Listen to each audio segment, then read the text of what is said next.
So hi everyone, today we have a slightly different sound setup and I will be trying to adjust it a bit so that it won't be too loud, but I'm trying the head microphone, so it will be interesting how it will record. And what we will be checking today is actually the new release from Miniart. So as you can see, it's a 135 scale release and it copies US radio set, so it's SCR-299. It might be handy for some diorama projects, and it doesn't have to be something with some vehicle or something else. It's more of a useful add-on for some figurine diorama projects, or maybe even in the vehicle, of course. So what I have here on the table is the final shape of this release, and you'll get exactly the same stuff as what you'll see in this video review. And the overall packaging is typical, so it's a 135 scale kit. You can see the kit number here, it's 35455. It's quite funny that all of the numbers are styled as the LED signs, even though usually Miniart does not do such things, but here we have it on all of the digits and letters. So box size is typical. Here you can see comparison with my hand, and also on the side here you can see some information about the kit. We also have information about the manufacturer.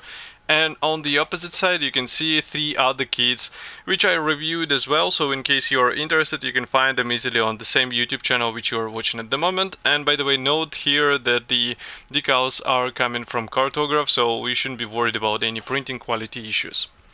This is a top opening box, and here is what we have inside. So you can notice that all parts are sealed into one plastic bag. We have assembly manual on the bottom, so we will open them one by one and check what is actually included here. So I will need scissors in order to do this, and in the meantime I can also remind you that I reviewed all of the recent novelties from Miniart, so in case you are interested you can check them all on the YouTube channel which you are watching at the moment, meaning DetailScaleView.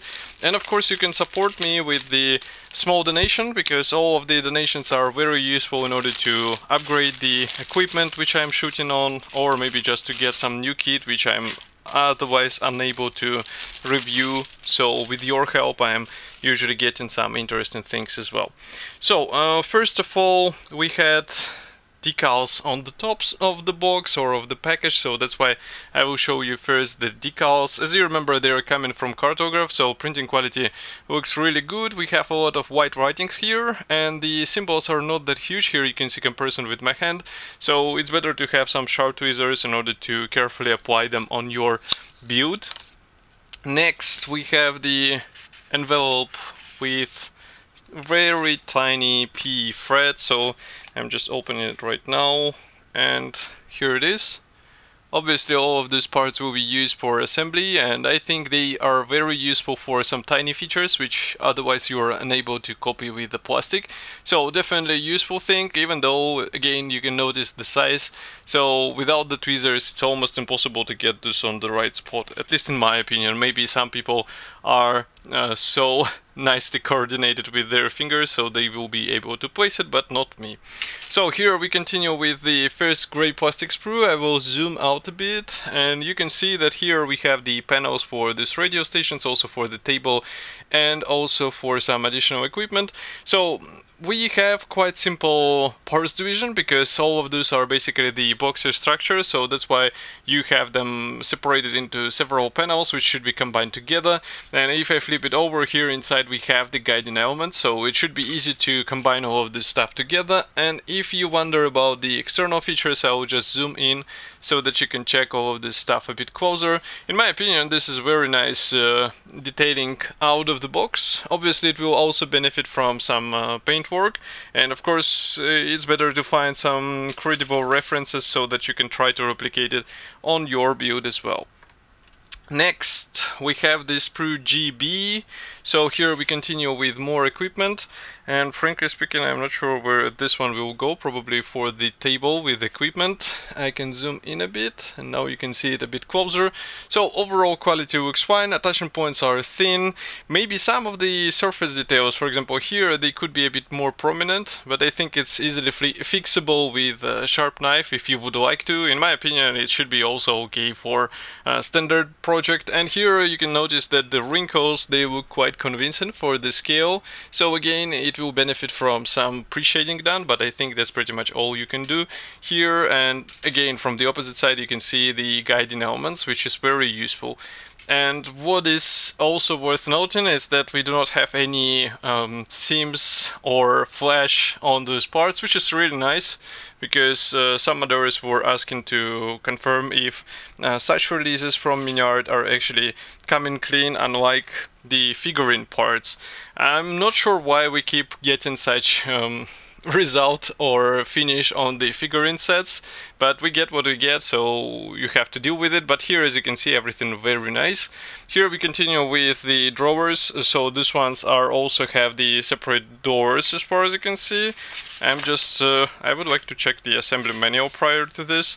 So it looks like this is the frontal section of these drawers, and you can basically assemble them separately. And also there will be seats and additional drawer. You will see it all on the assembly manual. I'm just checking it in the background.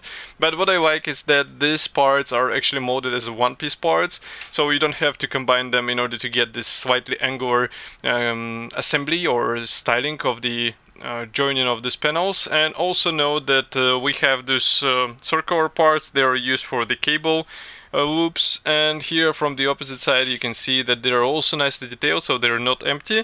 I wonder how the cable will be replicated though, because I do not see anything replicating cable, so maybe that's the point when we should go to the assembly manual and check what is actually supplied on the assembly manual. So yeah, actually this cable length, they will be replicated with plastic parts, but I know some modders will try to do it with the actual cable or metal wire, so up to you. So what I have here on the table is the assembly manual. You can notice the parts map and also assembly process, which starts with various drawers and also this this element which we were discussing before. It's quite interesting that it is detailed inside, even though when you close these parts it won't be visible what is inside.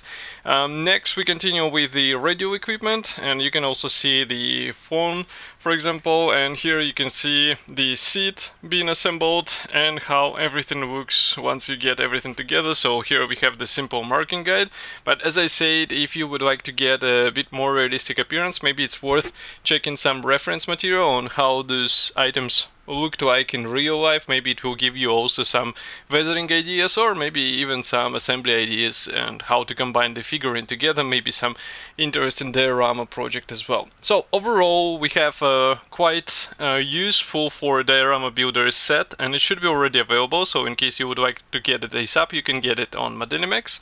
And of course I will be happy to hear your opinion, so do not forget to write it here in the comment section below, and I will see you in the next video review as usual. Thank you for joining me today, and bye.